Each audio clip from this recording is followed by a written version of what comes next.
in a few minutes, we will be bringing in the Speedway, three-time Speedway World Champion, the youngest ever to win 3 titles. And, oh, we can welcome him now. Woffy! Sorry, too early. Woffy! How are you? I'm all right, thank you. Is it a slightly rude awakening for you this morning? I seem to have gathered some pace. Good morning. No, it's good. I woke up this morning, did a nice core workout and a little bit of yoga, and then before I did that, I made this hummus, massive bowl. So I'm just having a little bite to eat now, and then have a chat with you for as long as we need. See, this is the new Speedway riding rules now. Yoga, breakfast early, getting up. See, back in the day, it would have been a packet of Marlboro, a couple of pints of lager, and a fried at breakfast, wouldn't it? Definitely would have been like well, I don't want to say your era, but your era. It's fine. I worked out last night that when I started covering Speedway for Sky Sports, you were probably 7 years old. So it's okay, Ty. We'll take it on the chin. I was born in the 70s, and I am talking about the 70s. It's all fine. How Yeah, it's are definitely. you?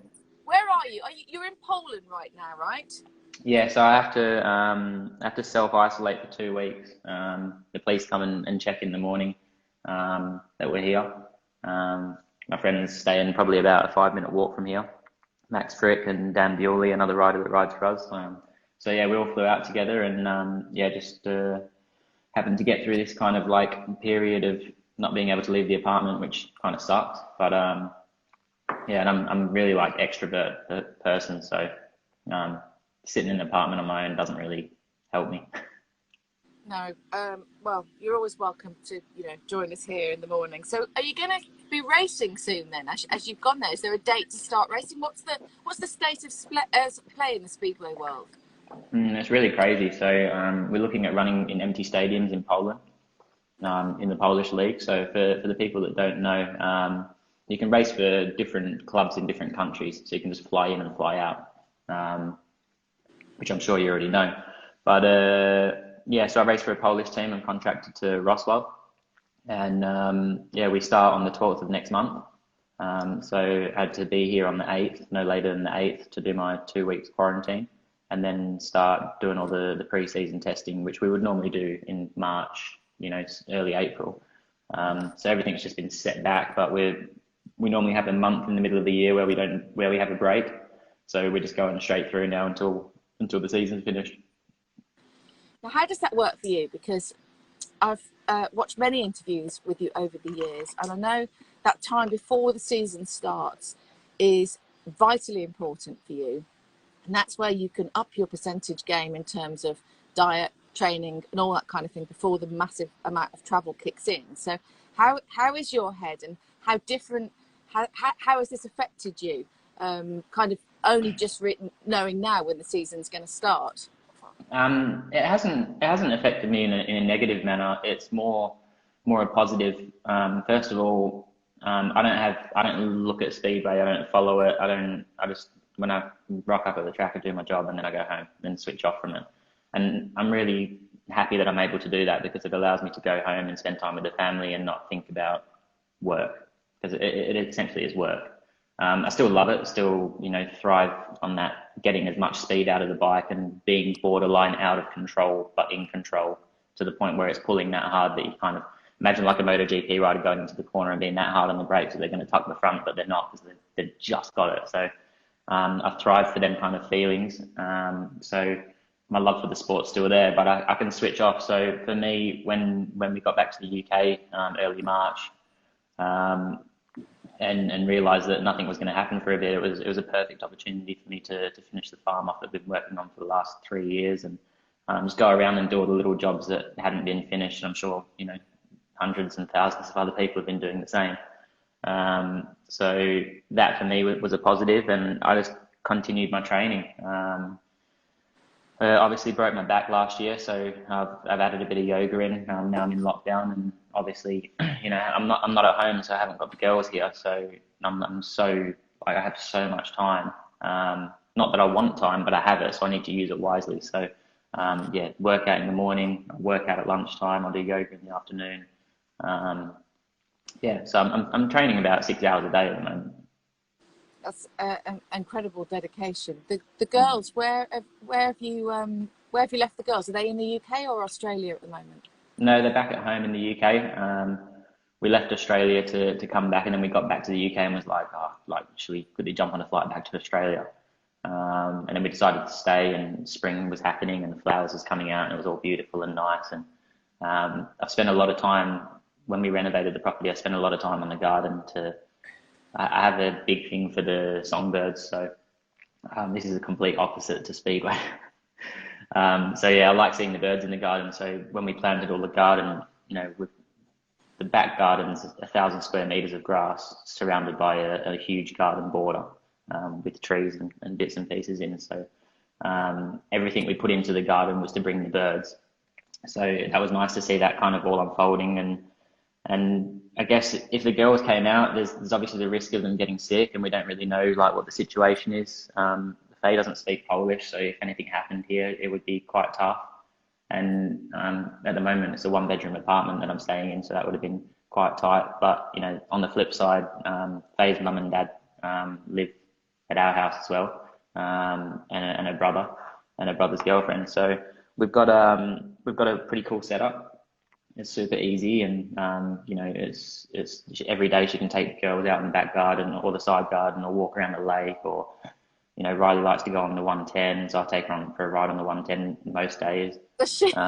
Yeah, she loves it. And then take the Land Rover Defender out. There's 21 acres out the back that the horses graze on. So she likes going in the Defender and standing up and driving it and pulling up next to the horses and trying to stroke them. So she's become a little character over the last probably like 4 months. Sounds like you have got an incredible setup there. It sounds like paradise, actually. And I think it's been a revelation that a lot of people have been saying they love the birds, they love the songbird. And of course, we've been able to hear it all more because we haven't had a sky full of planes, which has been joyous in so many ways to not have all that noise pollution. But I mean, talking of noise, obviously, there's nothing more noisy than the stadium, usually full of people with speedway bikes in. If anybody's been to Principality Stadium or any of the stadiums around the world and watch Speedway, it's a huge part of the sport, actually, isn't it? The air horns, the atmosphere, the crowd, and nowhere more so than Poland. I mean, they're incredible stadiums over there. It's I think it's the most popular sport in Poland, highly revered. So how weird will it be for you riding in empty stadiums, do you think? It will be strange. And, you talk about stadiums being full, Warsaw GP, 55,000 people with air horns and just making a noise. And when the Polish riders come out, they just blow the roof off the place. And then you get to the next one's probably the British GP, Millennium Stadium, which is actually a better atmosphere than Warsaw, because I think the way the stadium is and the way the roof's closed, and Warsaw has like a roof on it, but there's airflow. It's all open at the top, so the air can get in and out. So yeah, it would definitely be strange. Like I think our stadium in Poland that I race at our home track holds 18 or 19,000, and they sell out every week. So yeah, it's going to be weird. And like there's rules at the moment. You can only have one mechanic. We normally have three. So slim down the paddock. There can only be 25 people in the pits from each team, so 50 total, and the TV crew, but they'll be minimised as well. So it's going to be super strange, but.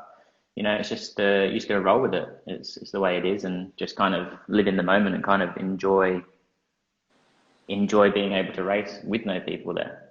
Yeah, learn how to do that. At least it gets you back. Yeah, another challenge, I suppose. At least it gets you back on the bike and out there and competing. So would you say I've covered the Principality Stadium, the Cardiff Grand Prix for a few years for BT Sport, and I can tell you that even with noise cancelling in-ear tech on, it is virtually impossible to hear anything in your ears with the noise that's going on behind you, because you're sitting open to the air horns and the noise, and it's a great atmosphere. But I've been sitting there next to Scott, kind of almost shouting, each other to be heard, and some really exciting races we've seen there over the years. Is it one of your favourite places to race?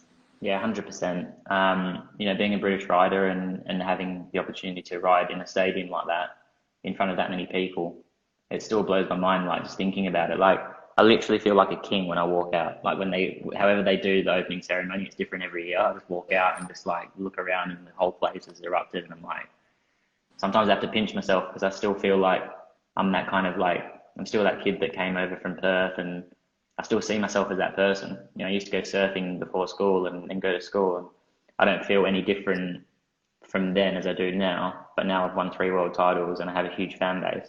So it's yeah, it's a strange one to try and get your head around. But yeah, it's just, I guess it's just about like living in the moment and you know, appreciating what's around.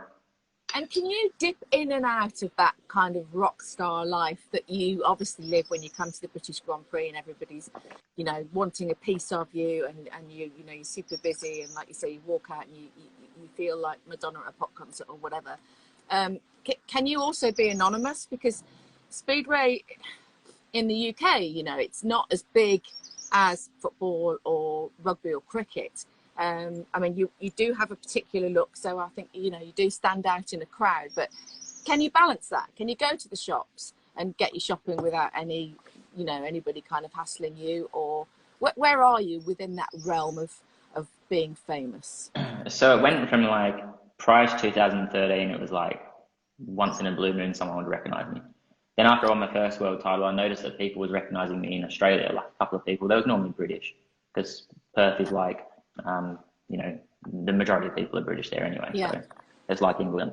And then I noticed people started like recognizing me there, and then came back, did a couple more seasons, then won in 2015. And from 2015 to now, it's pretty similar. So like pretty much every time I go to do a shop at, say for instance, Long Eaton, our local Asda, I'll nip in there and do a shop. And you know, majority every time I go in, someone will recognize me and say hello to me. But it's nice because it's not to the point where it's like I'm getting like surrounded by people.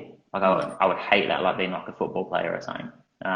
So it's nice because I can actually take the time to talk to them and like, oh yeah, how are you? And like, do you live close? And just start a little bit of a conversation. But if it was like 100 people, then that wouldn't be able to happen. So it's kind of like quite nice that it's just like I'm going and doing my food shop, not thinking about Speedway. Then I see like one person, have a little chat to them, and then continue doing my food shop.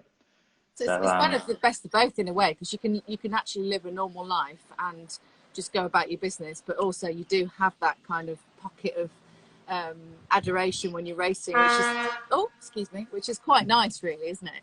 It is, yes. And then like, yeah, you go to the track and then it's the opposite. Then it's like, especially appreciation for you from here. The air horns. You air horns. Especially at the British GP, that's probably the hardest one for me to stick to a time schedule. So we build a time schedule to make sure that the whole day runs smooth, and I have to be at them things on time. So I have that on my phone. I'm just sat there looking at it. Okay, boom, yeah, okay.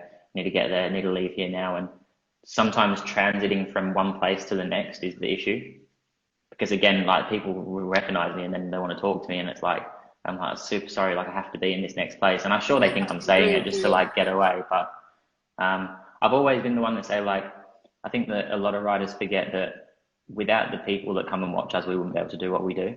So essentially, like, they're our bosses. If you can look at it that way.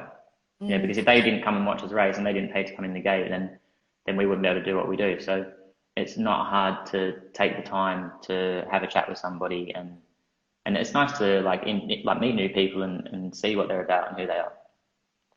For those people that are watching this that don't really know much about Speedway, or indeed much about Tai, although he sounds like he's Australian, you were born in Scunthorpe, weren't you? And Sunny. And then you went back to race there when you came back in the UK when you were 15. I think you were quite young when you first came back to race here, weren't you? Yeah, so when we came out to Europe, back to Europe when I was 15, and then when I turned 16, I did my first meeting for Scunthorpe against an American dream team that they'd flown over.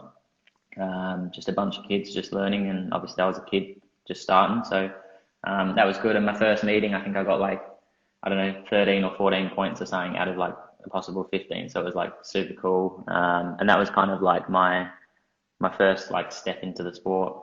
And then raced at Scunthorpe for 2 seasons. Then I went to Rye House in the Premier League, raced there for 2 seasons. And then I went to Wolverhampton in 2009. And throughout them years, we won everything. So Scunthorpe, we won that year. We won everything you could possibly win: the Knockout Cup, the Shield, the League, the Cares tournament, like whatever there was, we won everything. So that was super cool. And then I went to Rye House, and the thing with Speedway is you can pick a good reserve rider, so you're lesser rider that you know can score more points. Then that's like a league winning team. So that would happen. I was a reserve at Scunthorpe, then went to a heat leader because I was scoring too many points to be a reserve. And then we won. And then we went to Rye House, same, I was reserve, went to heat leader number 3, did the same, Wolverhampton 2009, reserve to heat leader, and we won there as well. So it was super cool. You're our most decorated Speedway rider, British Speedway rider, and you hit the ground running, as you're explaining there. I mean, when you arrived here, it was like an explosion of success. It's an incredible story, yours. And everything. You've just won the youngest person to do this, do that, win this championship, British Championships, World Championships. It's phenomenal. And I watched an interview that you did yesterday, and you were talking about your dad, who obviously Rob was a Speedway rider, but you didn't actually know that as a child growing up, which I thought was incredible, because you've got a similar style to him, haven't you? I don't know if it was, maybe he had the same kind of like outlook as me, where he kind of like switched off when he got home. I remember being at the Speedway a lot when we was like younger, but it was only to watch the cars race in Perth at Claremont Speedway, massive track. They used to run bikes on there, and all the sprint cars and the Formula 500s and all that sort of stuff. But I can never remember him actually like riding and racing as a job. So yeah, it was like I used to race motocross, and we was cruising around just doing all the local stuff, and then we went to my mate's house and he had a bike there, and I was like, oh, I wouldn't mind having got that. So Dad kind of said like, oh, if you want to do that, you can't do both, you need to sell your motocross bike. And I was 12 at the time, and I was like, yeah, cool, sell that and let's have a go at that. But yeah, no, I can't remember any conversations about it, or anything like my mum and dad talking about it at all. So. And obviously, growing up when you're doing Speedway, it's an expensive sport. I'm imagining that your parents had to give up quite a lot to back you. Was that the case? Yeah, so my dad had a used car yard, and he just locked the door on that, and his mate was running, like they had half and half. So he just shut up shop and moved over and literally locked the house up. Mum was a nail technician at the time, so she did like pedicures, massages, wedding makeup, nails, all that sort of stuff. So yeah, that was kind of like, yeah, we'll just go back to England. We lived in a caravan for 3 years. I think the first year we lived with my nan, my dad's mum, and then I think after that, I think I slept on the sofa that year, because my nan had a room and my mum and dad had the other room. And then the following year we got our own caravan, and we stayed in that for 2 years, but that was on like a real rough like caravan site. Like it was rough, but it was nice. It was it's kind of like started from the bottom, now we're here, because I can look back and appreciate them times when we're walking down the caravan and you've got there's a few guys on the dole and probably a few druggies and few gangsters and all that. So it was quite a funny place to be in, and we were rocking in the Tai Woffinden racing van at like 2 o'clock in the morning, going to bed. So they're all peeping out the blind, seeing what's going on. But it's nice to look back at them, and when I walk around the farm that we've got now, and I think back to them times of living in the caravan for 3 years, it really makes you appreciate what you have. Yeah, it's a complete 180, isn't it? What was life like for you then when you were a teenager, when you were growing up? Because we all kind of have a rebellious streak, and what I'm getting at here is you always surprise me. I think I'm right in saying that you run your own team. You're incredibly organised, and obviously incredibly intelligent. But you've got this kind of look about you that's pretty wild, and you maintain a wild sport, and are you two people, do you think? Yeah, I think like especially like with the girls, and like I love Faye to bits, and I love spending time with her. And I was working with one of the guys that the GB guys the other day, and he said I'm an extrovert as a person, so I like to be around people and all that sort of stuff. But I guess I was like that when I was younger, but then I met Faye, and I didn't need to have all these people in my life and hang out with people and go out all the time because I was so happy where I was at. So, and then like we were saying about before, like we've got the birds and I like to spend time in the garden. And so there's like two completely different sides. So was there a turning point in your career as well? Have there been any moments in your career that have made you change the way that you think in any sense? Yeah, probably when my dad died. So me and Faye was discussing this the other day, and it's crazy how many people it takes something so big, something like that to change your mindset. Because prior to my dad dying, I was racing my bike, having fun, being a teenager, partying, being wild, matching maybe the look and the racing and all that sort of stuff. And then he died, and it was instant, like, boom, I'm a man now, I'm gonna sort my shit out. And it didn't take, I don't know what would have happened if he was still here. Like, would I have won 3 world titles by now? But the moment he stopped breathing, and that was the moment that I became a man, because it was like, right now I need to be there for my mum, I need to be the rock for her to lean on, and I need to sort my shit out, basically. So, yeah, it was a key turning point in my life. But unfortunately, it took something like that for it to happen. That was 10 years ago, and he was very, very young, actually, wasn't it? And it all happened quite quickly. It must have been quite a shock, really, looking back, especially with all the support that you'd had and living so closely together. You're obviously very close. Yeah, definitely. It was like he was more of a friend than my dad. Like, he was like my best mate. We used to do everything together. We used to watch the bikes together, eat together, you know, go to the track together. We'd share the driving, like, just everything. Everything was kind of like with me and him. So then when he died, and like you say that everything went up in my career. So the first, like, up until 2010, everything went up just like ridiculously. And then I got a wild card for the Grand Prix, and we had a hospital bed. And I remember Dad saying, like in the house, I remember Dad saying, like, you're not ready for it yet, mate. Like, don't take the wild card. Just like have a few more years to sort yourself out and get right, and then have a crack at it in the future. And I was like, yeah, but every year's just gone up, up, up, and up. So the next year's going to do the same. And it's not necessarily that it didn't go up, it just kind of plateaued. But for me, a plateau was like a negative. So that was like, okay, I don't want to ride Speedway anymore. My dad's not here because he died January 2010. And then I was going to my first season of the World Championships without the guy that had been there from day one. So that was a tough year for me. You know, I wasn't ready physically, mentally, mechanically. I just wasn't ready for it, but I just assumed that I could keep partying and keep winning races. So yeah, it was a tough one. But then I was working with a sports psychologist in between Wolverhampton and where we lived. And when I was in Australia, he was like my last chance call. Like, I didn't really have anyone. I couldn't talk to my mum because she was going through the grieving process of packing up all the house and doing all that sort of stuff.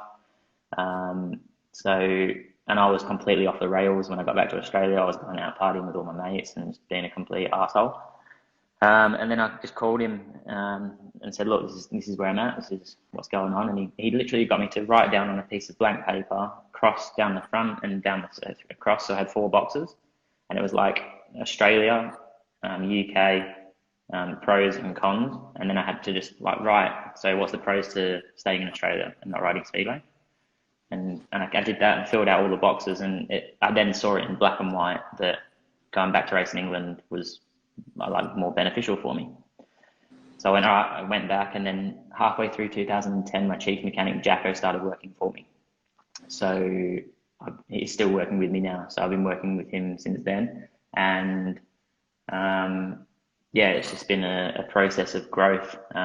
We started the 2011, we went down a league in Poland so I could win every single race, which we pretty much did all season. Me and Darcy Ward was in the same league that year, and we was the top 2 riders.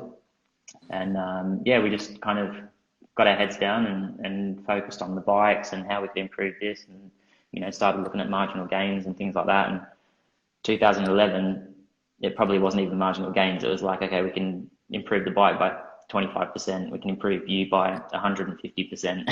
So we did all that, and just as the years have gone on, we just kept going with it and kept pushing forward.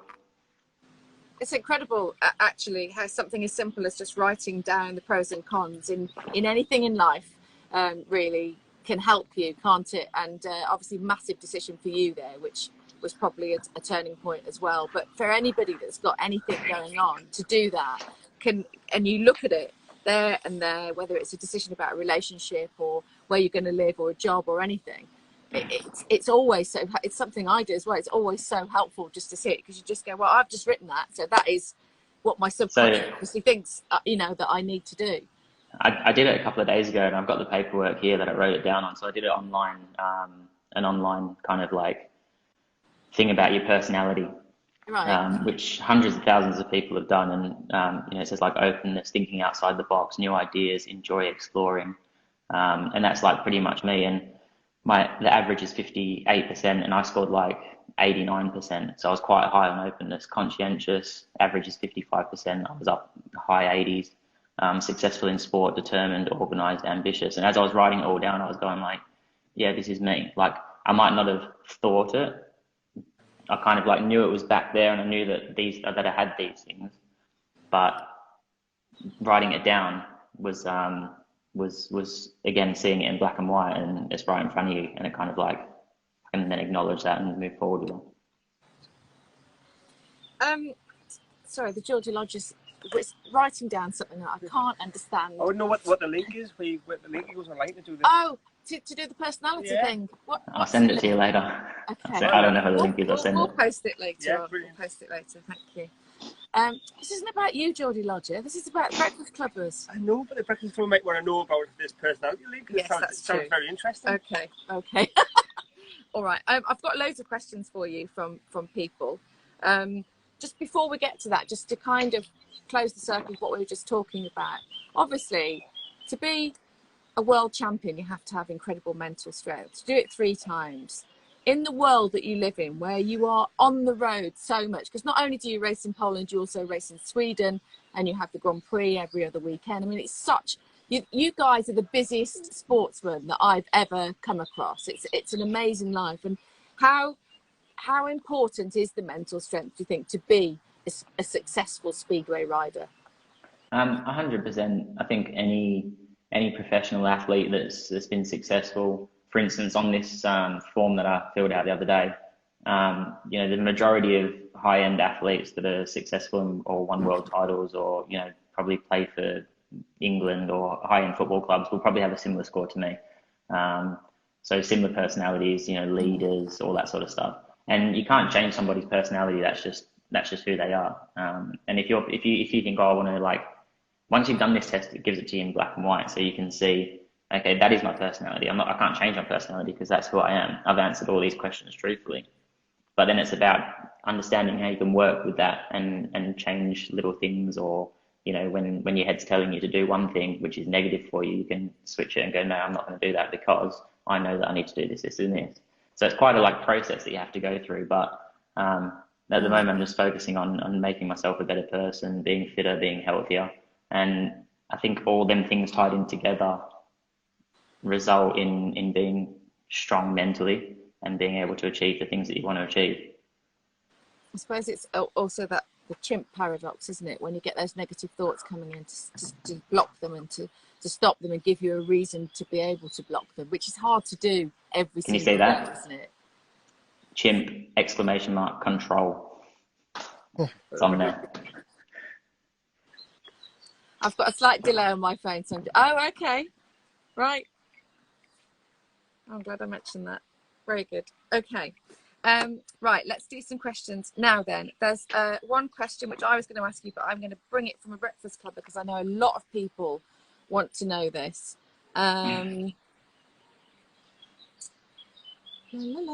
Will Jordan, how can British Speedway compete with European Speedway leagues in terms of attracting the big names? Because there'll be people wondering why you're not racing in Britain, and you've got to keep your World Championship level high, haven't you? And at the moment, it seems that level is in Europe and not in Britain. What can they do in Britain to change that? You can Google my last things I've said over the last 5 years and just read up. It's not a simple answer. Nor do I want to get into a massive discussion about the sport that I love, because whenever I say something negative about the sport, majority of the time it ends up in a newspaper. So then people that might not follow the sport see it in a negative light. I try and keep the things that I say close to the sport and try not to let it get out too far, because when I'm talking about how we can improve and how we can move forward, 99% of the Speedway fans agree with me. They're like, he knows what he's talking about. We need to listen to him. But on the flip side, you've got, each track is an individual company and they're trying to make a profit.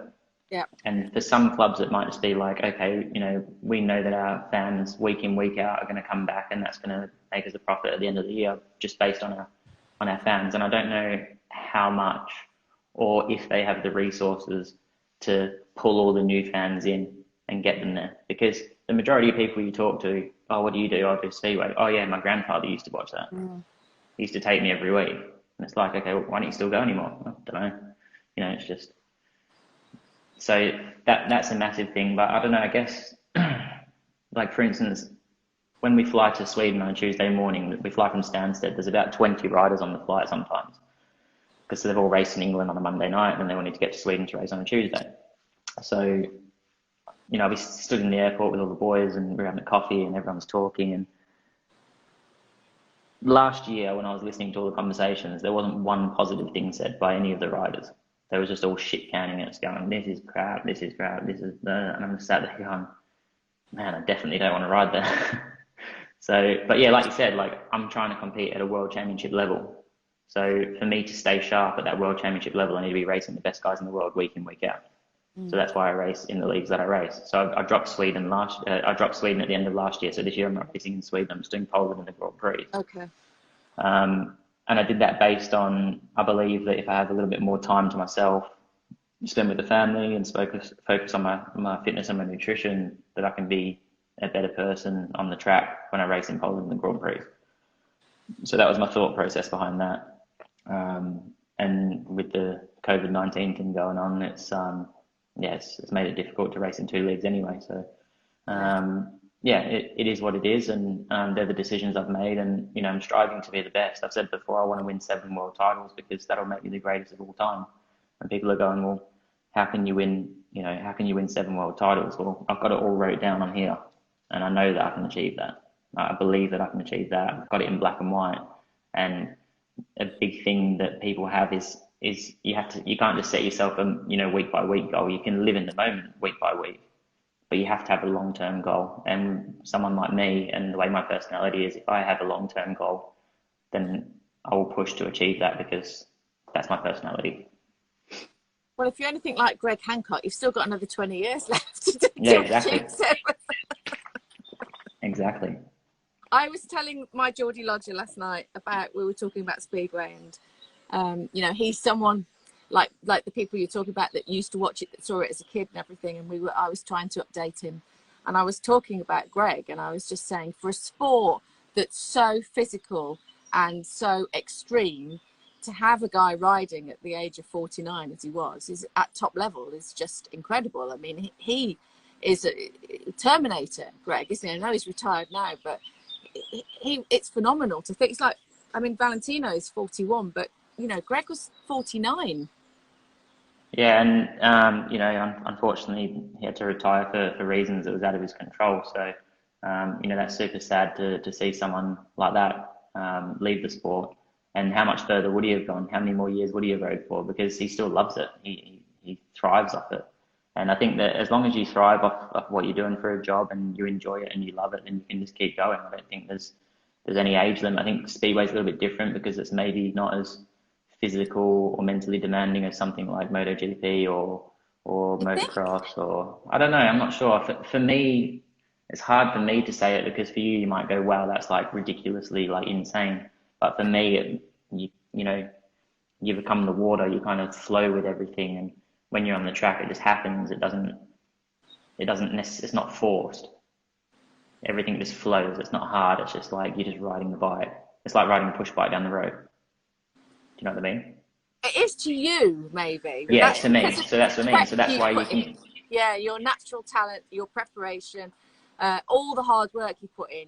You know, and when I think, as all sportsmen say, when you're winning, it feels like it's something that's easy to do. It's when it's going wrong that you just, you know, it's difficult to put it all together. 100%. It's definitely forced when it's not going right. Like, for instance, if the engine isn't working the way you want it to, then you have to force things to happen, and normally it results in you not being able to do it, which is pretty annoying.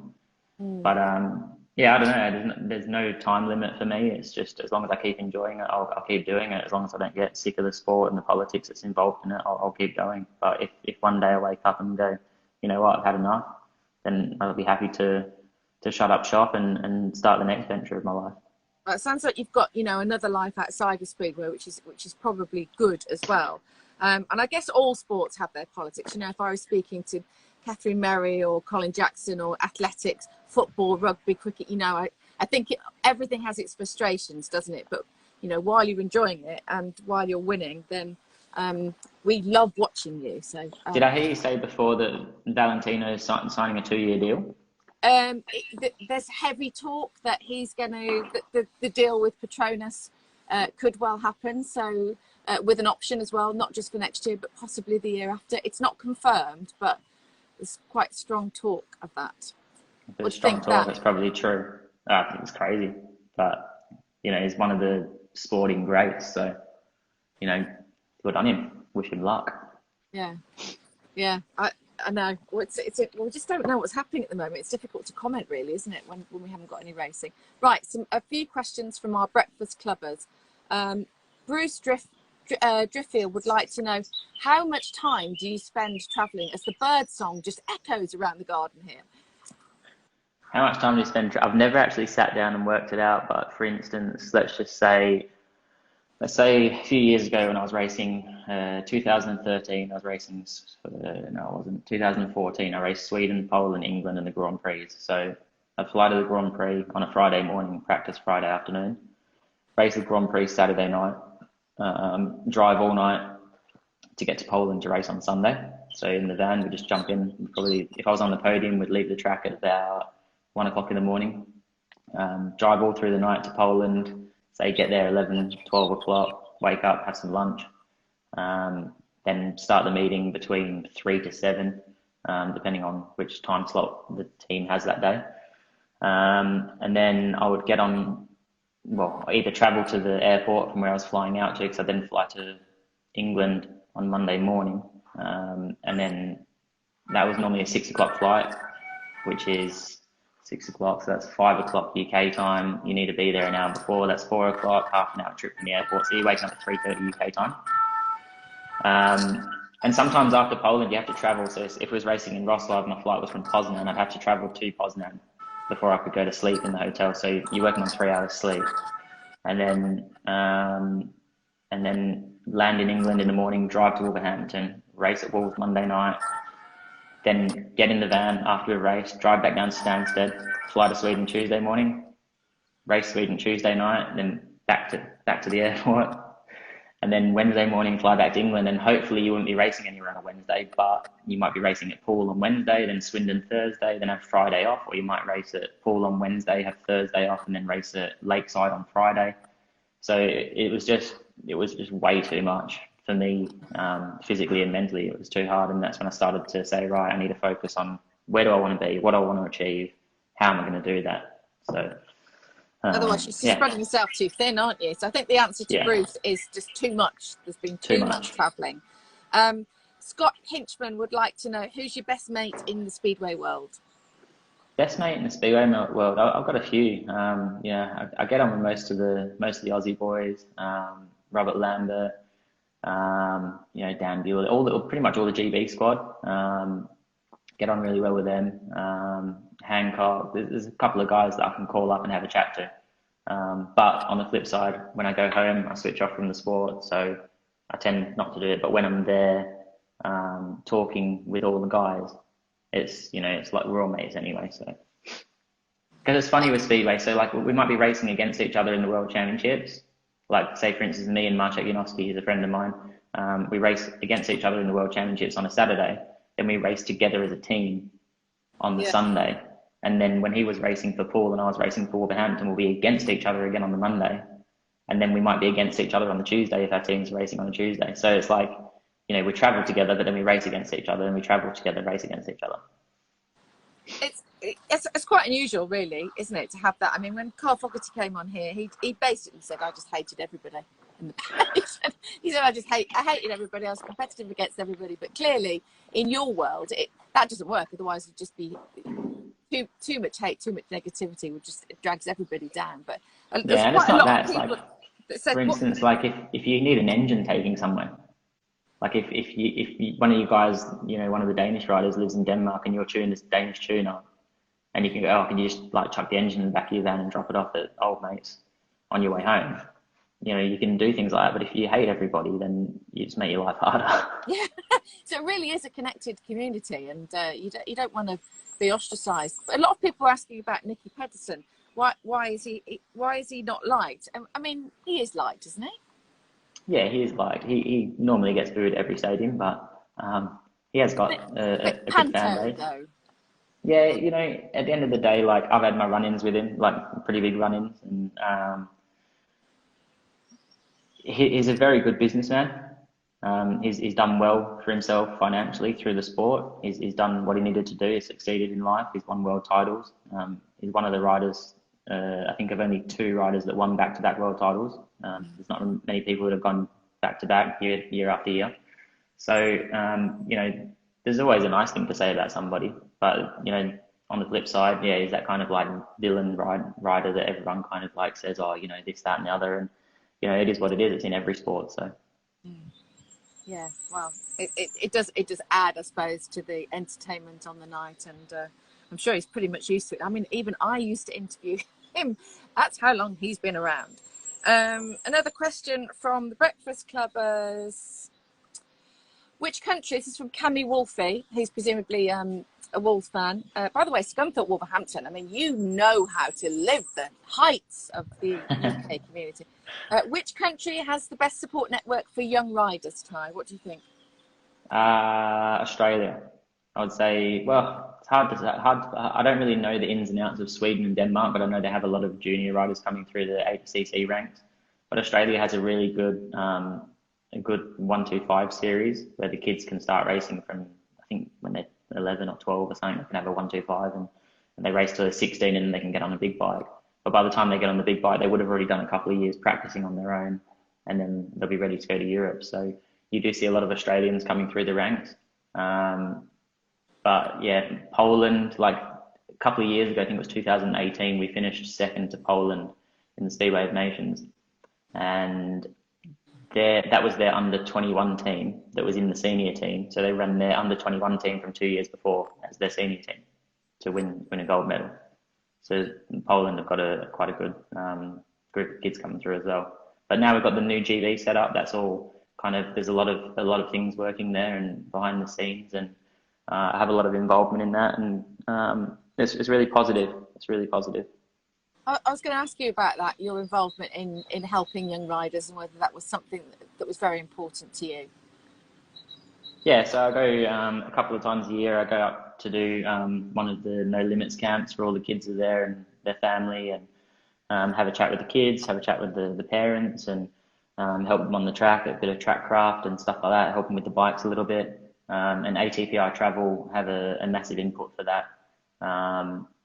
And that's kind of nice to go and do that. And then the other day we did a team Zoom session where we was all training and was working with the head doctor and all that sort of stuff. So there's a lot of stuff going on behind the scenes. All the kids right now are focusing on their fitness and their nutrition and trying to. There's a lot of gains to be made there for them. Whereas for me, it's more like little bits here and there. So it's nice to see, and it's nice to be involved in. Will Jordan, I'm not quite sure I understand this. What would you like to change on a speedway bike? What would you like to be different? I mean, obviously you can change some things. I don't know. I've never really thought about that because we're so restricted with the rules to what we can and can't do. And then when you start developing, so like for instance, MotoGP are supported by manufacturers, and the manufacturers want to develop more stuff to go faster, to make Yeah. your bike the best, to sell more bikes. Well, Speedway hasn't got that, because you build a bike from scratch and you get a bit from there and a bit from here and a bit from there, and you kind of build up the bike that you want. So any development work is at your own cost.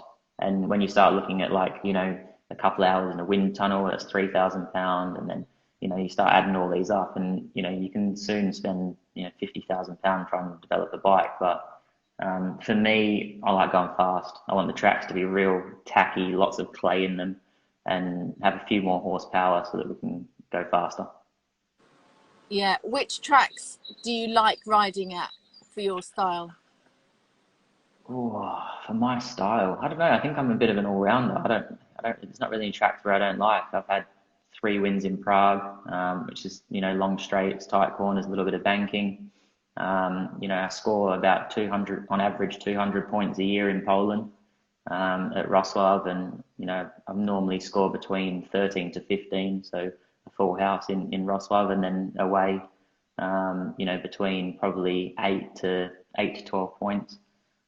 So for me, they're all pretty cruisy. I don't mind. There's not really there's not really any that I dislike.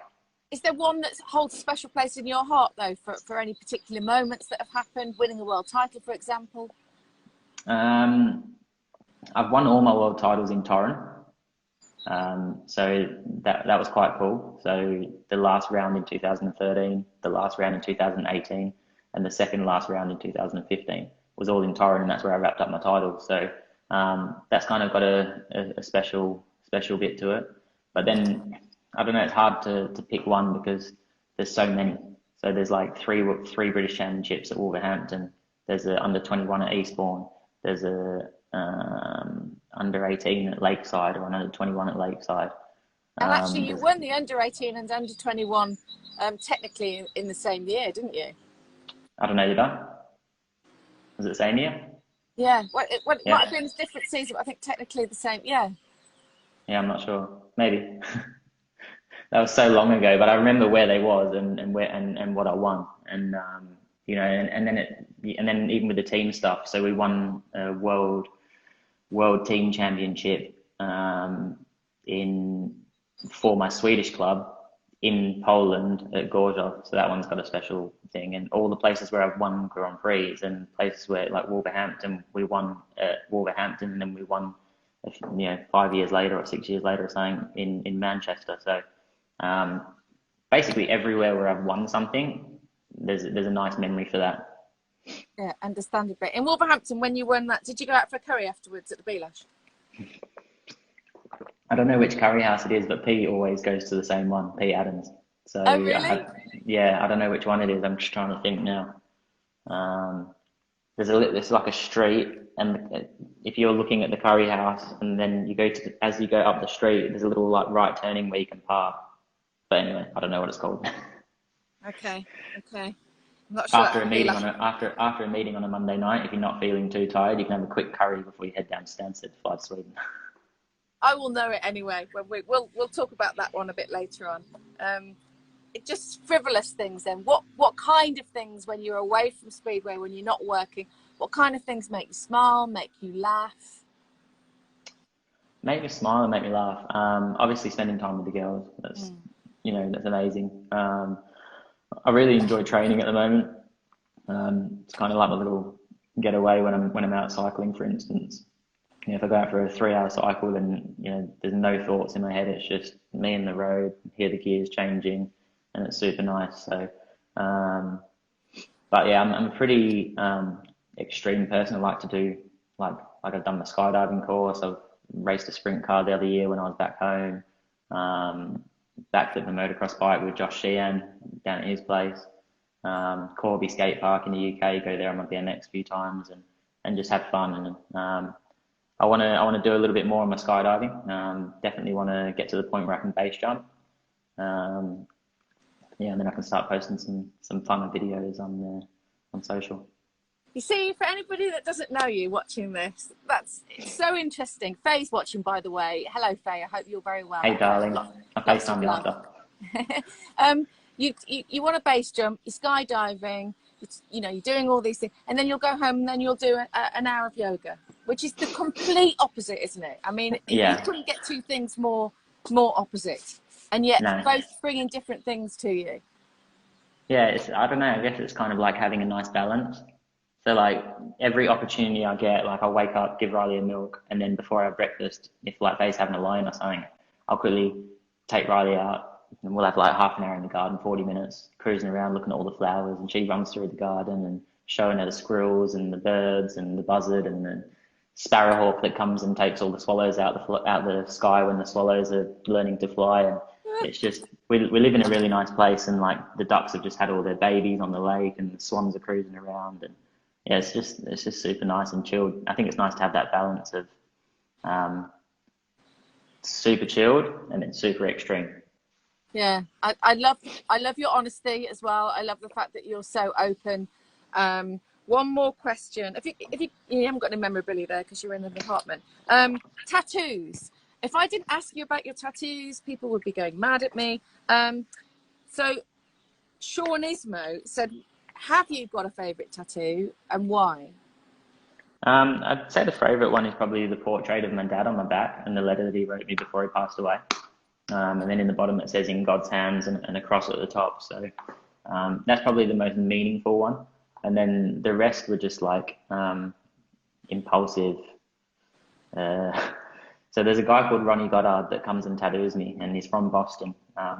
Won multiple awards at tattooing at tattoo conventions and whatnot. And he'll come up for the day, and we'll just like, I'll have one in mind, and then like, yeah, he's there for like 6-7 hours. So once we start, he'll start one, and then we're like looking online and, oh, I found this one, what do you reckon? And we'll change it up a bit, and oh yeah, that'll go there. There's a gap there, we'll fill that gap, or there's a bit there we can do. So yeah, a lot of them are just get whatever. It is a slightly obsessive thing, isn't it? Tattoos. I know a lot of my friends that have got one tattoo then go on to have several. It's a cool look, as the Geordie Lodger said yesterday. He loves your look. He thinks you're awesome. I have on my knuckles Dilligaf, and it stands for "Do I look like I give a fuck?" Well, quite. There you go. Tai, for anybody that, you know, annoyingly hasn't been to Speedway for a long time or has never been to a Speedway race, could you sum it up and sell it for us? Why should people go and watch Speedway? You've got athletes racing 500cc motorbikes with no brakes, going as fast as they can, racing against bar-to-bar action. You can see the whole race from where you stood. Whereas like you go to MotoGP, you can see them come down a straight and past a corner, and then you got to wait for them to come around the next lap. So you can see the whole thing, and it's a show. At the end of the day, you come to the British GP, you sit in the stand, you see every single thing that's going on, the fireworks, the flames, just the whole 9 yards. And I think that, you know, if someone went to Cardiff when Cardiff is next on, you know, they'll be hooked straight away. They'll be at every Speedway event from then on. Yeah, I completely agree with you. I get asked that question a lot, so thought I'd ask it to you, and it's a pretty similar answer. Tai, is there anything I need to ask Tai before we go? People are asking who is his idol growing up. Oh, okay, yeah, that's a good one. Who was your Speedway idol growing up? I didn't really have a Speedway idol. So I used to like be into my freestyle motocross. So, you know, back then it was like Krusty Demons, Brian Deegan, Jeremy Stenberg, Ronnie Feist, all them sort of guys. And I don't know, I guess they was kind of my idol. Was like I wanted to be a badass guy riding bikes and having fun, and that's kind of what I did. And until Dad passed away, and then I was like, okay, you know, now I want to be a Valentino Rossi, a Lewis Hamilton, you know. So it kind of like that process of, you know, when Dad died, it changed my outlook on life. And but yeah, never really had an idol in Speedway. Well, I didn't have an idol in Speedway. It was just something that I enjoyed doing personally, and I wanted to be successful at. If with the news being as it is, I know, because you know you're a massive motorsport fan across the field. If you were Lewis Hamilton now, having won what he's won with Mercedes, would you go to Ferrari and try and do it with Ferrari? When I heard you say it before, I was like, nah, can't be. There must be some serious internal issues, contractual issues, or something going on that's messing things up, or he's not happy, and he needs to change. But I don't know how you can't be happy being as successful as he's being. But on the flip side, maybe he needs, maybe he's got a similar personality to me, and he needs that next challenge, that next, I need it to be a little bit harder.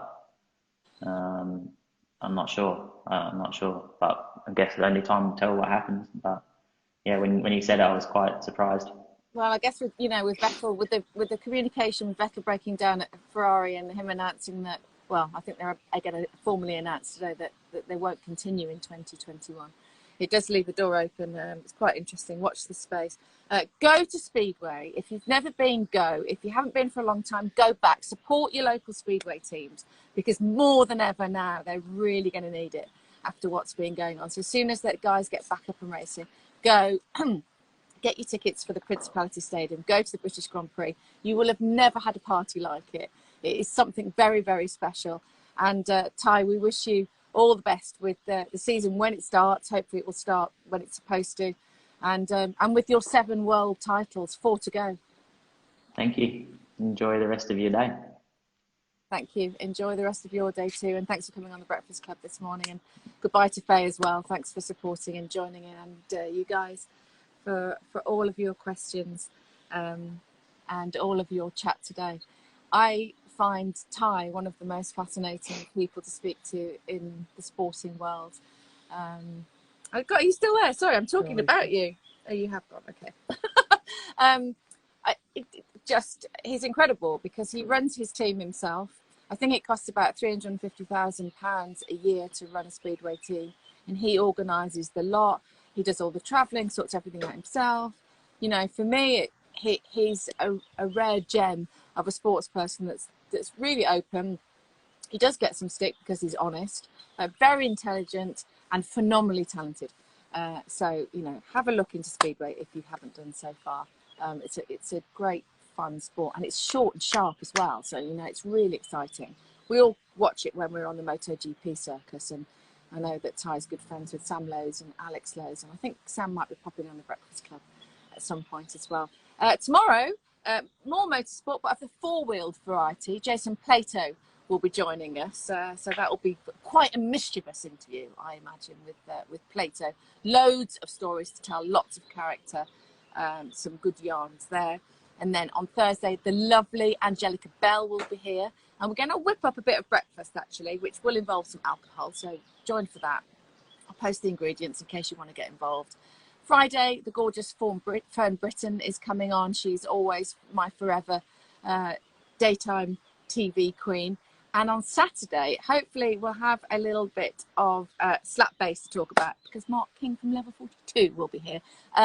Pete, by the way, Peter Cox from Go West, if you enjoyed that interview, he's dropped a new single during lockdown. Remember we were saying, are you going to do anything? He was like, it's quite difficult to connect with the boys.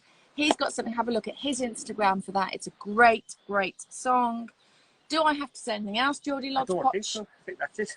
Okay, marvellous. I personally very enjoyed that chat today. It was really good. So thank you, Ty, for coming on. Awesome, wasn't he? You take the Bruce Lee of Speedway. The Bruce Lee of Speedway. Yes, he is. Be like water, my friend. He is like water. Yes, that's very good. And I have no doubt that he will get his 7 world titles and become the greatest ever Speedway rider. From us to you, we hope that we have lightened your lockdown a little bit today, and we will see you tomorrow morning at 9 o'clock. Have yourselves a good day. Lots of love from here.